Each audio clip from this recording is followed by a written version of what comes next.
Welcome to the video lecture on Programming in C. In this video lecture, you will learn about the meaning, purpose and usage of variables. First, let us understand the need of memory for our programs.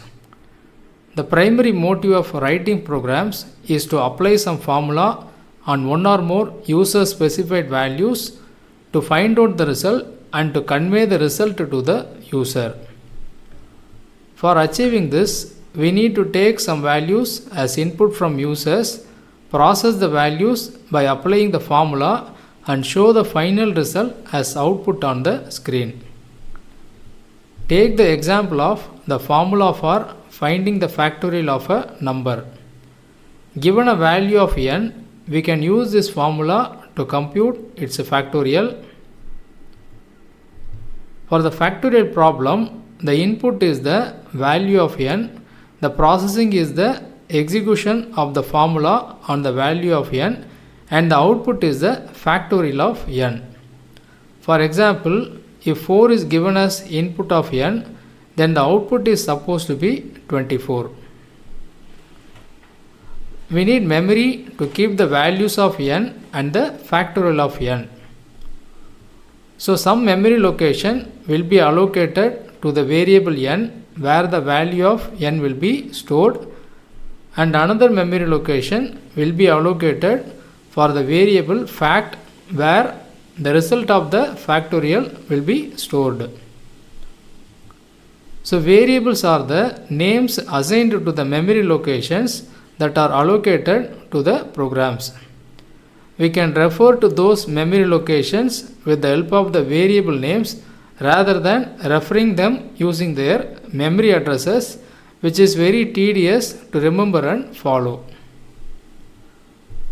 We can choose the variable names as per our choice. So we can choose them to be meaningful and appropriate for their usage. They also need to be unique within the function in which they are declared.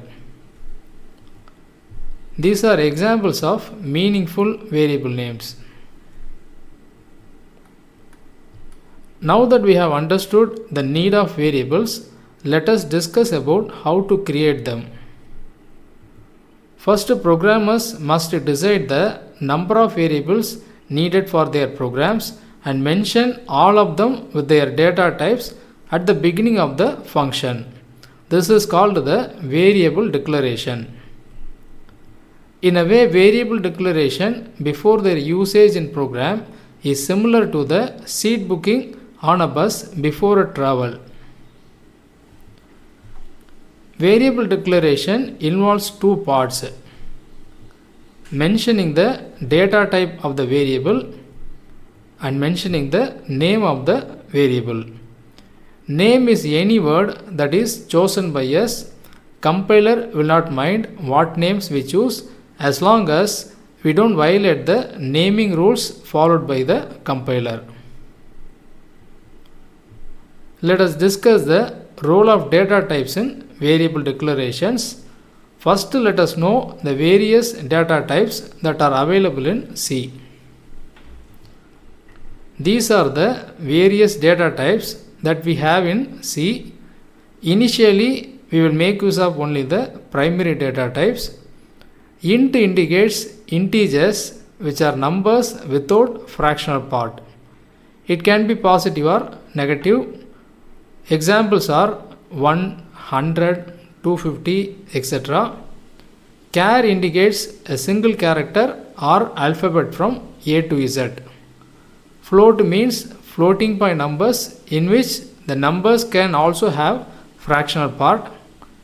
Double is also same as float, but it can represent much larger numbers. Void means no values. We will not be using void for variable declaration, but it has a different purpose. But why is it necessary to declare the data type while declaring variables? Why don't we simply declare variables without data types and store any type of value as we wish? There are many reasons why data types are needed during the declaration of variables. The first reason is that the amount or the size of memory to be allocated to a variable depends upon the value that is going to be stored in the variable. Different types of values require different amount of memory. Character needs just 1 byte, whereas an integer value takes 2 bytes. Decimal numbers consume even more memory. So only when we state the data type, compiler can decide how much memory to be allocated for a variable. The second reason for the data types is to restrict their range of values to be assigned to a variable. For example, for an integer variable, the value of 4.5 is illegal and it will not be accepted. Data types also determine what operations we can perform on the variables. For example, we can't perform modular division on floating point variables since it is only allowed for integers.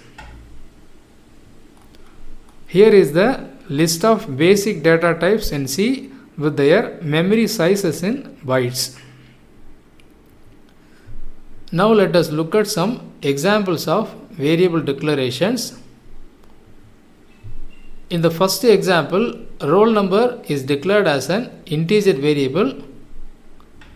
So a memory that is sufficient for storing an integer value will be allocated and it will be designated as roll number. 450 here indicates the memory address of the variable. In the second example, the variable is also assigned a value. So as soon as a memory is allocated to the variable, it is also filled with the alphabet M. This is called initialization. In the third example, a float variable is declared. So a relatively larger memory is allocated for that variable. Here we can see the usage of variables in the calculation of a formula for finding the total of 4 marks.